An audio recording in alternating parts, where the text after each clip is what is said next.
여러분, 안녕하세요. 오늘은 제네릭 중심의 전통 제약사에서 글로벌 바이오 기업으로 거듭나고 있는 삼천당 제약에 대해 심층적으로 분석해 보겠습니다. 단순히 눈에 넣는 안약잘 만드는 회사가 아니라 전 세계 시장을 겨냥한 혁신 기술과 파이프라인을 갖춘 기업으로 진화 중인데요.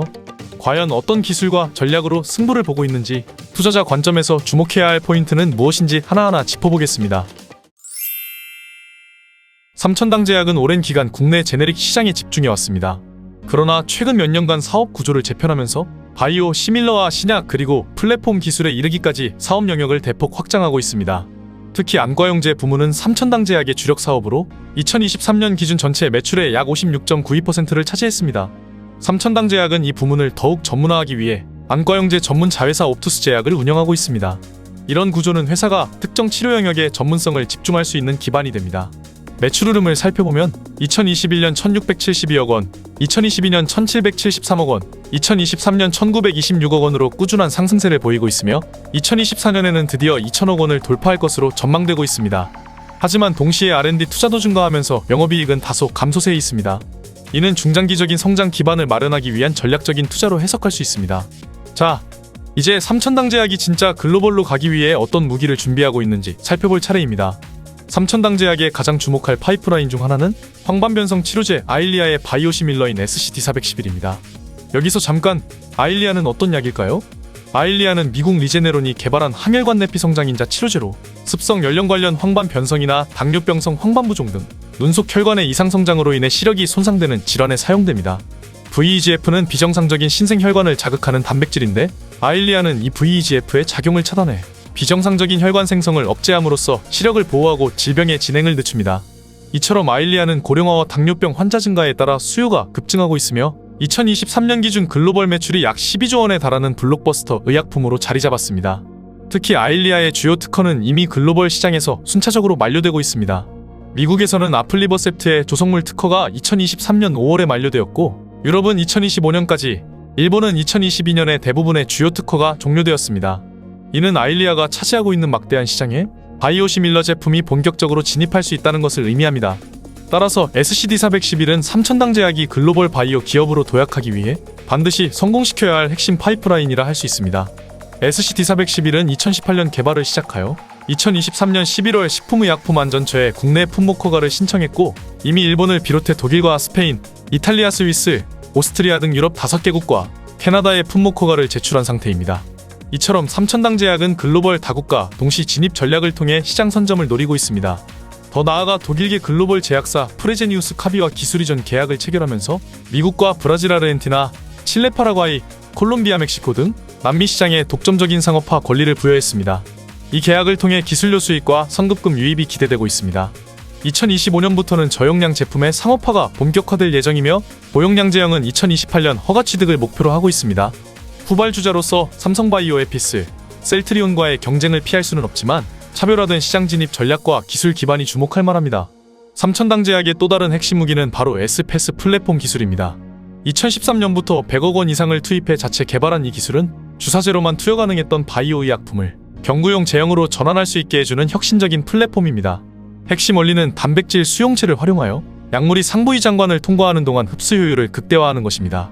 이를 통해 약효를 유지하면서도 환자의 복용 편의성을 획기적으로 높이는 효과를 기대할 수 있습니다. 이 기술을 기반으로 한 주요 파이프라인에는 먼저 경구용 인슐린인 SCD-0503이 있습니다. 현재 비임상 시험이 완료된 상태로 당부화 및 당화혈색소, 혈당 수치 검사에서 주사제와 유사한 혈당 조절 효과를 입증했습니다.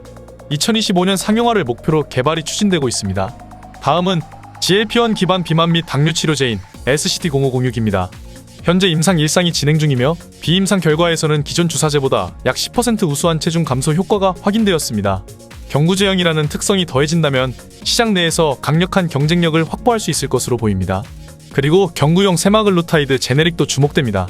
노보노디스크의 리벨서스를 복제한 제품으로 생물학적 동등성 시험을 시작했고, 오리지널 제형의 특허를 회피한 기술이 적용되어 있습니다.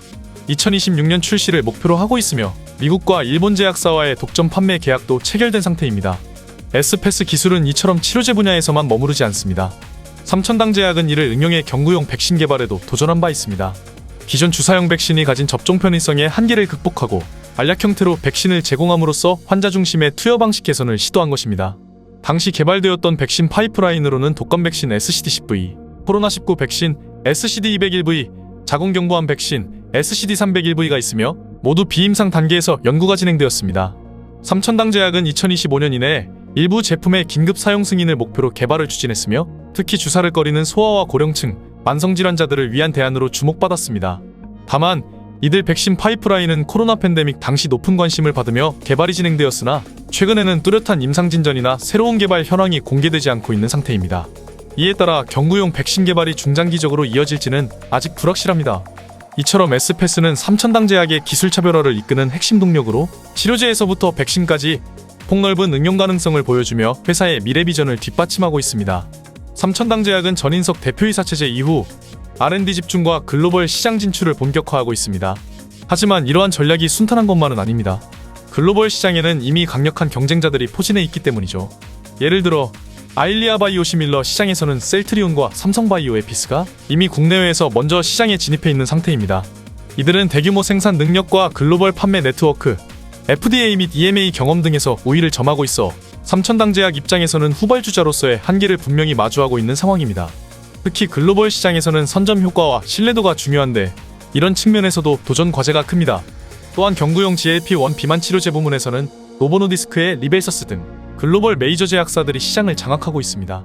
이들 제품은 이미 미국을 중심으로 폭발적인 매출 성장을 기록 중이며 치료 효과뿐 아니라 브랜드 신뢰도에서도 강력한 경쟁력을 가지고 있습니다.